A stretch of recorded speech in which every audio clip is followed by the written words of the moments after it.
Hey, it's Whips here with a video that's a little bit out of my normal wheelhouse, but with the new WoW expansion Dragonflight getting revealed in this previous week, I figured it would be a great time to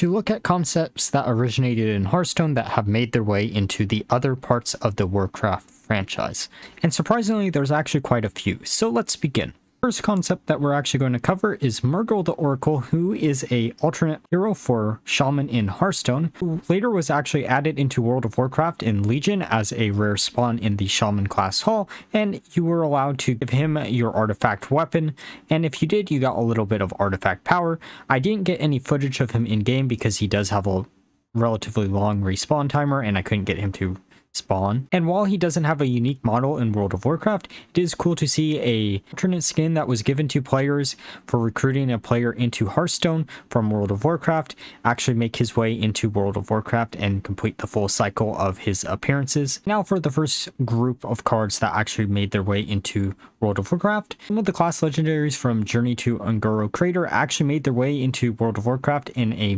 mini holiday that actually is celebrated each year within the game. Since that holiday has already passed, I can't actually show off any of these cards in question in the actual game, though cards like Sherazin the Corpse Flower actually made their way in, along with some of the other ones that already existed either in the lore or were brand new creations for the Journey into Ungoro Crater set. Speaking of some of the older cards that actually made their way into World of Warcraft, Implosion is another great example. This was a card back in Goblins vs. Gnome, the very first Hearthstone set, which later got added into World of Warcraft during Battle for Azeroth, almost 4 years after the card was first made in Hearthstone, as a core demonology warlock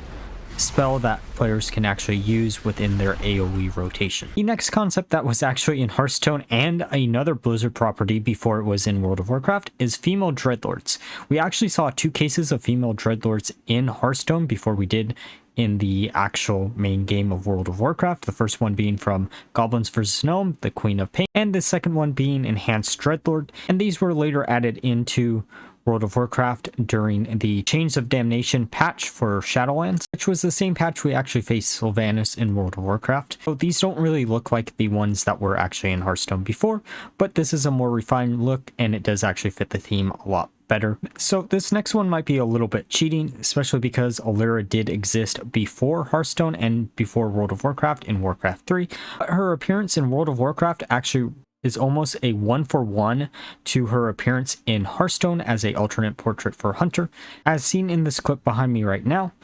it's actually pretty easy to tell how they got the basic idea for her, and it's really cool to see the overarching design stay the same between the 2 games. And now for the next 2 that actually made their way from Hearthstone into World of Warcraft, Sky Captain Crag and Patches the Pirate. Both of these actually are from the same place in BFA, aka Battle for Azeroth, where you can actually face the Sky Captain as a boss, and if you throw down a Hearthstone board as a toy before you start the fight, you actually summon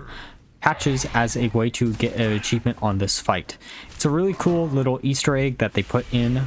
Battle for Azeroth. There were actually quite a few. It's the expansion that was probably most influenced by Hearthstone, I would say, out of all of the World of Warcraft expansions, and they stole a lot of good ideas from the Hearthstone team. Now it's time for the God of the Deep, N'Zoth. So while N'Zoth isn't actually a Hearthstone original card or character in the Warcraft universe, his appearance was first shown in Hearthstone compared to World of Warcraft, where we had to wait another good 4 years before we actually saw him, which was again in the much hated WoW expansion BFA, where he had a really horrible send-off. But it was really cool to actually see that Blizzard actually used the Hearthstone original appearance to actually be a reference point to when they actually added him into the game, because even before Hearthstone was a game that you could play, N'Zoth was always a character that was in the shadows of the Warcraft story, causing the Cataclysm expansion and the corruption of Deathwing, and was a character that I had been waiting to actually see his appearance for a very long time at the point of his original Hearthstone appearance, and it was really cool to actually see it be brought into the game during BFA. And speaking of BFA, we have seen some of the previous examples of female versions of races that existed in Hearthstone before they existed in WoW, but how about an entire race or two that existed in Hearthstone before? The greatest example of this is Tortolans. Tortolans were actually originally a Hearthstone race that was added during Ungoro Crater and was expanded upon during BFA, as mentioned before, where they took a lot of ideas from Hearthstone and had them as either quest givers or story elements within the game. And their dailies were a source of memes, as a turtle has made it to the water during BFA that a lot of people actually had a lot of fun with, and even some people got tattoos of. It was a really cool idea of a race, and it did fit pretty well into the Warcraft lore, as there were ancients before that were turtles, and a lot of the previous ancients within Warcraft lore already had child races that were humanoid that we could either play or could have seen in the open world. It was only a matter of time before we saw some turtles. The Tortolans were actually the only race that was added in Hearthstone before they were added in World of Warcraft.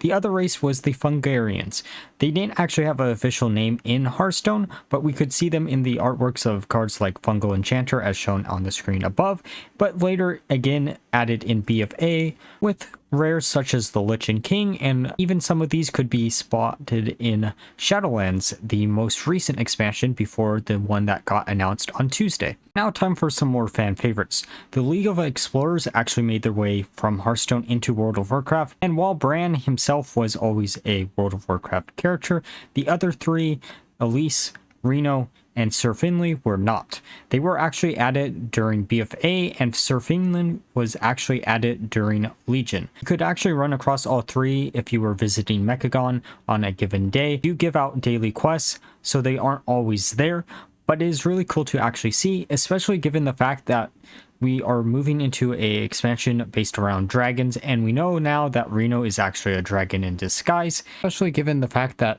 the League of Explorers is supposed to have a big role in the next WoW expansion, and I would very much doubt that we wouldn't see these three characters in that expansion, given the fact that Reno himself is a dragon, and why not have a League of Explorer member that is a dragon explore his homeland, as it could be a really cool concept. We might even see Kazakhstan in this new expansion. It really depends on how much they want to actually carry over, but there are quite a few other characters and other ideas that I could see being used in the new Dragonflight expansion. And there is one final idea, which is the thing that actually made me want to make this video in the first place, and that being the concept of a Galakrond based cult, or even just Galakrond based followers. Blizzard themselves didn't actually want to go into details about who was going to be the main bad guy of Dragonflight, but they did explain that we were going to face some of the ancient allies that Galakrond actually had, that were dragons that were powered by the elemental forces within the Warcraft universe, as seen in the artwork behind me right now, where there's 4 dragons that represent very similar concepts to the idea of Galakrond within Hearthstone, where we had different forms depending on which class was actually using him. I don't know if this means that Galakrond himself is going to be raised from the dead within this new expansion, but maybe he will. Who knows? It really depends on how much they actually want to borrow from Hearthstone, but I do think it's a good idea to try to borrow the really nice things from Hearthstone while trying to ignore some of the very wacky things if you are trying to write a really good story, as there are a lot of really good concepts from Hearthstone that could easily make their way into World of Warcraft, especially with the last year of Hearthstone sets. Most of those could easily just be transferred in the canon of the Warcraft universe without much problem, especially the 10 mercenary characters that we followed throughout the entire year, and are some characters that I would be very shocked if we did not actually see, especially given that their main villain is Kazakhstan, and Kazakhstan is a dragon himself, and I'd be shocked to not see him in this expansion too. That's always just speculation on my behalf, but I do think we will probably see at least some of those characters within the new expansion. Let me know down below if I missed any really cool things that made their way from Hearthstone into World of Warcraft, or just in the Warcraft canon altogether. And like always, if you enjoyed the video, please leave a like, comment, and subscribe, and until next time, bye bye.